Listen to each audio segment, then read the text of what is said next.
Luc, chapitre 16. Jésus dit aussi à ses disciples: Un homme riche avait un intendant. On vint lui rapporter qu'il gaspillait ses biens. Il l'appela et lui dit: Qu'est-ce que j'entends dire à ton sujet? Rends compte de ta gestion, car tu ne pourras plus gérer mes biens. L'intendant se dit en lui-même: Que vais-je faire, puisque mon maître m'enlève la gestion de ses biens? Travailler la terre? Je n'en ai pas la force. Mendier? J'en ai honte. Je sais ce que je ferai pour qu'il y ait des gens qui m'accueillent chez eux quand je serai renvoyé de mon emploi. Il fit venir chacun des débiteurs de son maître et dit au premier: Combien dois-tu à mon maître? Je dois 100 tonneaux d'huile d'olive, répondit-il. Il lui dit: Voici ton reçu, assieds-toi vite et écris 50. Il dit ensuite à un autre: Et toi, combien dois-tu? Je dois 100 mesures de blé, répondit-il. Et il lui dit: Voici ton reçu, écris 80. Le maître fit l'éloge de l'intendant malhonnête à cause de l'habileté dont il avait fait preuve. En effet, les enfants de ce monde sont plus habiles vis-à-vis de leur génération que ne le sont les enfants de la lumière. Et moi, je vous dis, faites-vous des amis avec les richesses injustes, afin qu'ils vous accueillent dans les habitations éternelles lorsqu'elles viendront à vous manquer. Celui qui est fidèle dans les petites choses l'est aussi dans les grandes, et celui qui est malhonnête dans les petites choses l'est aussi dans les grandes. Si donc vous n'avez pas été fidèle dans les richesses injustes, qui vous confiera les biens véritables? Et si vous n'avez pas été fidèle dans ce qui est à autrui, qui vous donnera ce qui est à vous? Aucun serviteur ne peut servir deux maîtres, car ou il détestera le premier et aimera le second, ou il s'attachera au premier et méprisera le second. Vous ne pouvez pas servir Dieu et l'argent.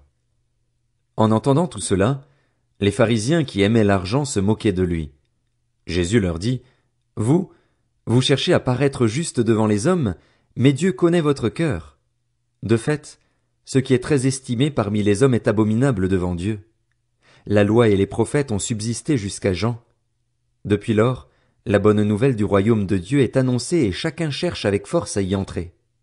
Le ciel et la terre disparaîtront plus facilement que ne tombera un seul trait de lettre de la loi. Tout homme qui renvoie sa femme et en épouse une autre commet un adultère, et tout homme qui épouse une femme divorcée de son mari commet un adultère. Il y avait un homme riche, qui s'habillait de pourpre et de fin lin et qui chaque jour menait joyeuse et brillante vie. Un pauvre du nom de Lazare était couché devant son portail, couvert d'ulcères. Il aurait bien voulu se rassasier des miettes qui tombaient de la table du riche, cependant même les chiens venaient lécher ses ulcères. Le pauvre mourut et fut porté par les anges auprès d'Abraham. Le riche mourut aussi et fut enterré. Dans le séjour des morts, en proie à une grande souffrance, il leva les yeux et vit de loin Abraham, avec Lazare à ses côtés. Il s'écria: Père Abraham, aie pitié de moi et envoie Lazare pour qu'il trempe le bout de son doigt dans l'eau afin de me rafraîchir la langue, car je souffre cruellement dans cette flamme. Abraham répondit: Mon enfant, souviens-toi que tu as reçu tes biens pendant ta vie et que Lazare a connu les maux pendant la sienne. Maintenant, il est consolé ici et toi, tu souffres. De plus, il y a un grand abîme entre nous et vous, afin que ceux qui voudraient passer d'ici vers vous, ou de chez vous vers nous, ne puissent pas le faire. Le riche dit: Je te prie alors, Père, d'envoyer Lazare chez mon père, car j'ai 5 frères. C'est pour qu'ils les avertissent, afin qu'ils n'aboutissent pas, eux aussi, dans ce lieu de souffrance. Abraham lui répondit: Ils ont Moïse et les prophètes, qu'ils les écoutent. Le riche dit: Non, Père Abraham, mais si quelqu'un vient de chez les morts vers eux, ils changeront d'attitude. Abraham lui dit alors: S'ils n'écoutent pas Moïse et les prophètes, ils ne se laisseront pas persuader, même si quelqu'un ressuscite. Luc, chapitre 17. Jésus dit à ses disciples: Il est inévitable qu'il y ait des pièges, mais malheur à celui qui en est responsable. Il vaudrait mieux pour lui qu'on attache à son cou une meule de moulin et qu'on le jette à la mer, plutôt qu'il ne fasse trébucher un seul de ses petits. Faites bien attention à vous-même. Si ton frère a péché contre toi, reprends-le et, s'il reconnaît ses torts, pardonne-lui. S'il a péché contre toi 7 fois dans une journée et que 7 fois dans la journée il revienne vers toi et dise: J'ai eu tort, tu lui pardonneras. Les apôtres dirent au Seigneur: Augmente notre foi. Le Seigneur dit: Si vous aviez de la foi comme une graine de moutarde, vous diriez à ce mûrier, déracine-toi et va te planter dans la mer, et il vous obéirait. Si l'un de vous a un esclave qui laboure ou garde les troupeaux, lui dira-t-il, à son retour des champs, viens tout de suite te mettre à table? Ne lui dira-t-il pas au contraire, prépare-moi à souper, ajuste ta tenue pour me servir jusqu'à ce que j'aie mangé et bu. Après cela, toi, tu mangeras et tu boiras. A-t-il de la reconnaissance envers cet esclave parce qu'il a fait ce qui lui était ordonné? Je ne pense pas.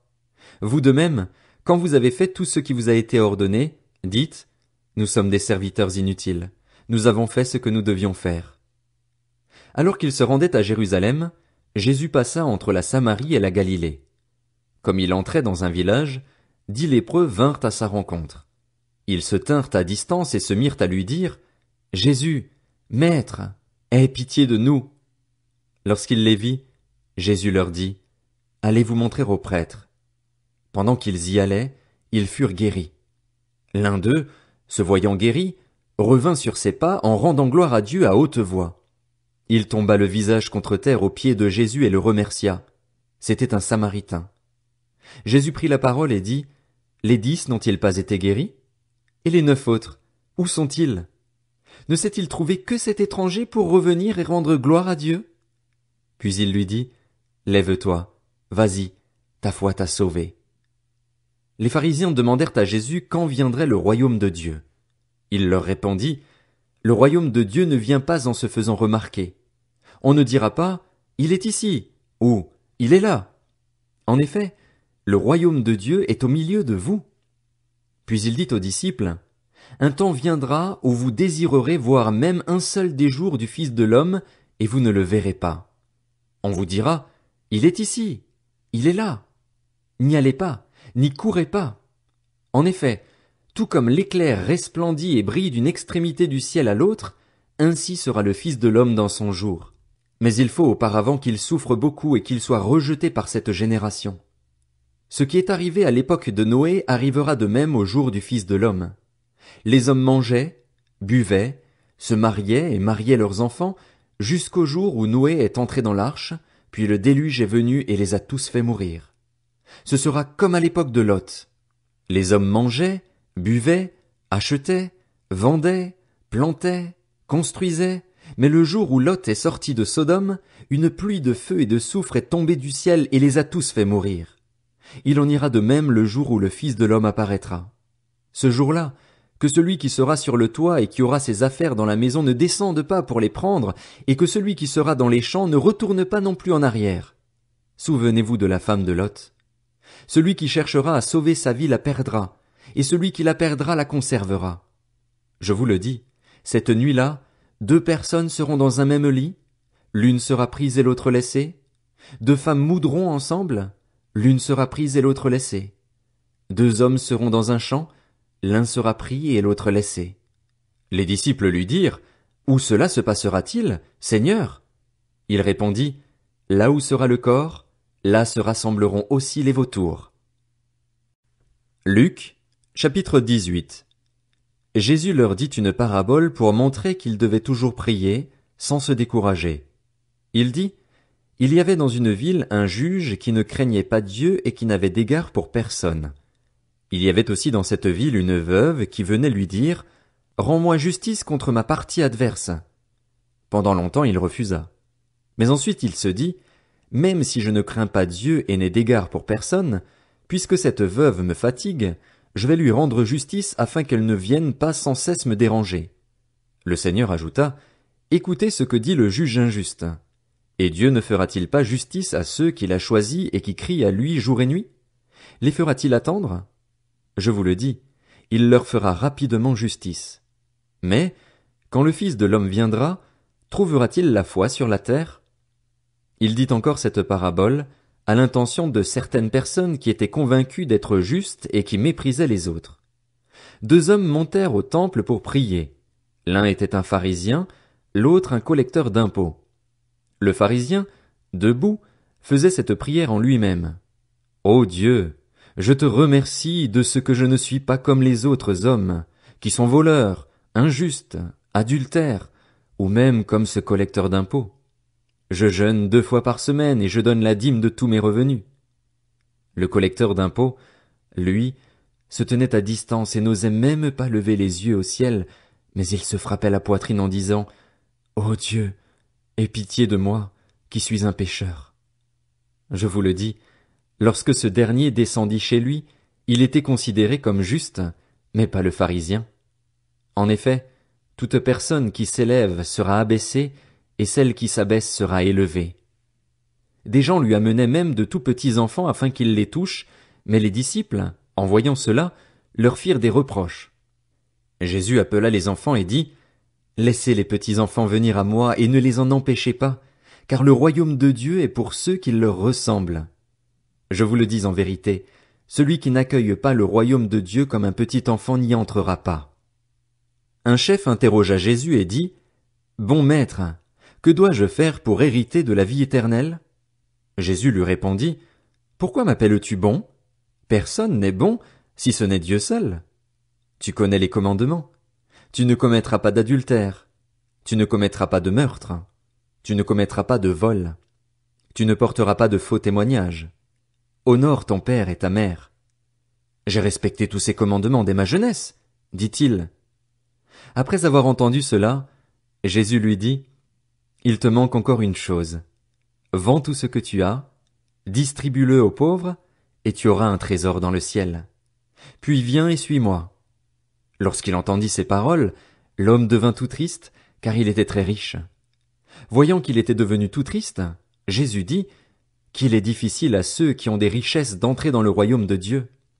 En effet, il est plus facile à un chameau de passer par un trou d'aiguille qu'à un riche d'entrer dans le royaume de Dieu. » Ceux qui l'écoutaient dirent, « Qui donc peut être sauvé? » Jésus répondit, « Ce qui est impossible aux hommes est possible à Dieu. » Pierre dit alors, « Voici, nous avons tout quitté et nous t'avons suivi. » Jésus leur dit, « Je vous le dis en vérité, personne n'aura quitté à cause du royaume de Dieu sa maison ou sa femme, ses frères, ses parents ou ses enfants sans recevoir beaucoup plus dans le temps présent et, dans le monde à venir, la vie éternelle. » Jésus prit les 12 avec lui et leur dit, « Nous montons à Jérusalem et tout ce qui a été écrit par les prophètes au sujet du Fils de l'homme va s'accomplir.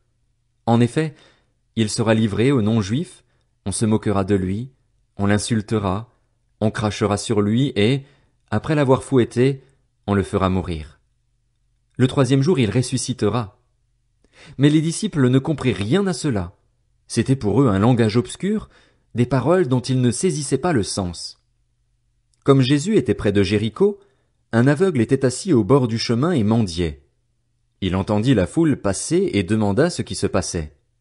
On lui dit, « C'est Jésus de Nazareth qui passe. » Alors il cria, « Jésus, fils de David, aie pitié de moi. » Ceux qui marchaient devant le reprenaient pour le faire taire, mais il criait beaucoup plus fort, « Fils de David, aie pitié de moi. » Jésus s'arrêta et ordonna qu'on le lui amène. Quand il fut près de lui, il lui demanda, « Que veux-tu que je fasse pour toi? » Il répondit, « Seigneur, que je retrouve la vue. » Jésus lui dit, « Retrouve la vue, ta foi t'a sauvé. » Il retrouva immédiatement la vue et suivit Jésus en célébrant la gloire de Dieu. Voyant cela, tout le peuple se mit à adresser des louanges à Dieu. Luc, chapitre 19. Jésus était entré dans Jéricho et traversait la ville. Or, un homme riche appelé Zachée, chef des collecteurs d'impôts, cherchait à voir qui était Jésus, mais il n'y parvenait pas à cause de la foule, car il était de petite taille. Il courut en avant et monta sur un sycomore pour voir Jésus, parce qu'il devait passer par là. Lorsque Jésus fut arrivé à cet endroit, il leva les yeux, le vit et lui dit, « Zachée, dépêche-toi de descendre, car il faut que je m'arrête aujourd'hui chez toi. » Zachée s'empressa de descendre et l'accueillit avec joie. En voyant cela, tous murmuraient en disant, « Il est allé loger chez un homme pécheur. » Mais Zachée, se tenant devant le Seigneur, lui dit, « Seigneur, je donne aux pauvres la moitié de mes biens et, si j'ai causé du tort à quelqu'un, je lui rends le quadruple. » Alors Jésus dit à son propos, « Le salut est entré aujourd'hui dans cette maison, parce que lui aussi est un fils d'Abraham. En effet, le Fils de l'homme est venu chercher et sauver ce qui était perdu. » Comme la foule écoutait cela, Jésus ajouta une parabole.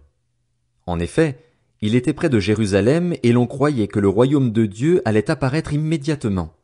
Il dit donc: un homme de haute naissance partait dans un pays lointain pour se faire désigner roi et revenir ensuite. Il appela 10 de ses serviteurs, leur remit 10 pièces d'or et leur dit: faites-les fructifier jusqu'à ce que je revienne. Cependant, ses concitoyens le détestaient et ils envoyèrent une délégation après lui pour dire: nous ne voulons pas que cet homme règne sur nous.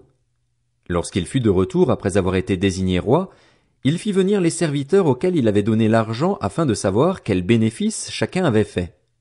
Le premier se présenta et dit: Seigneur, ta pièce d'or en a rapporté 10. Il lui dit: c'est bien, bon serviteur. Parce que tu as été fidèle dans une petite chose, reçois le gouvernement de 10 villes. Le deuxième vint et dit: Seigneur, ta pièce d'or en a produit 5. Il lui dit: toi aussi, sois établi responsable de 5 villes. Un autre vint et dit: Seigneur, voici ta pièce d'or que j'ai gardée dans un linge. En effet, j'avais peur de toi parce que tu es un homme sévère. Tu prends ce que tu n'as pas déposé et tu moissonnes ce que tu n'as pas semé. Il lui dit: je vais te juger sur tes propres paroles, mauvais serviteur. Tu savais que je suis un homme sévère, que je prends ce que je n'ai pas déposé et que je moissonne ce que je n'ai pas semé. Pourquoi donc n'as-tu pas mis mon argent dans une banque, afin qu'à mon retour je le retire avec un intérêt? Puis il dit à ceux qui étaient là: enlevez-lui la pièce d'or et donnez-la à celui qui en a 10. Ils lui dirent: Seigneur, il a déjà 10 pièces d'or. Je vous le dis, répondit-il, on donnera à toute personne qui a, mais à celui qui n'a pas on enlèvera même ce qu'il a.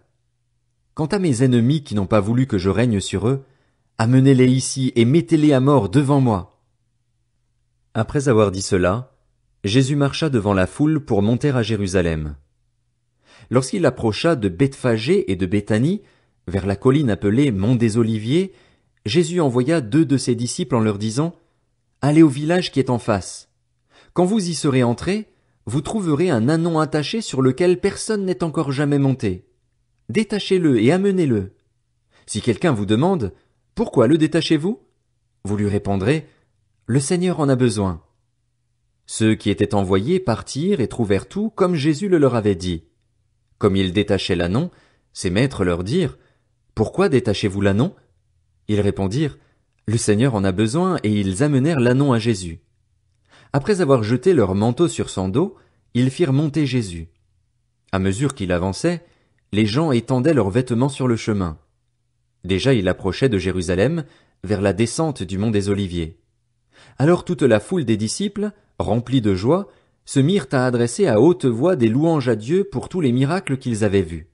Ils disaient: béni soit le roi qui vient au nom du Seigneur. Paix dans le ciel et gloire dans les lieux très hauts.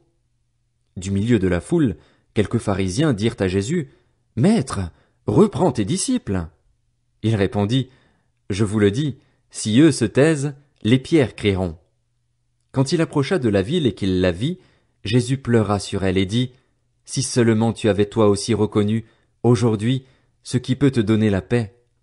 Mais maintenant, cela est caché à tes yeux. Des jours viendront pour toi où tes ennemis t'entoureront d'ouvrages fortifiés, t'encercleront et te serreront de tous côtés. Ils te détruiront, toi et tes enfants au milieu de toi, et ils ne laisseront pas en toi pierre sur pierre, parce que tu n'as pas reconnu le moment où tu as été visité. Jésus entra dans le temple et se mit à en chasser les marchands. Il leur dit: il est écrit, mon temple sera une maison de prière, mais vous en avez fait une caverne de voleurs. Il enseignait tous les jours dans le temple. Les chefs des prêtres, les spécialistes de la loi et les chefs du peuple cherchaient à le faire mourir. Mais ils ne savaient pas comment s'y prendre, car tout le peuple l'écoutait, suspendu à ses lèvres.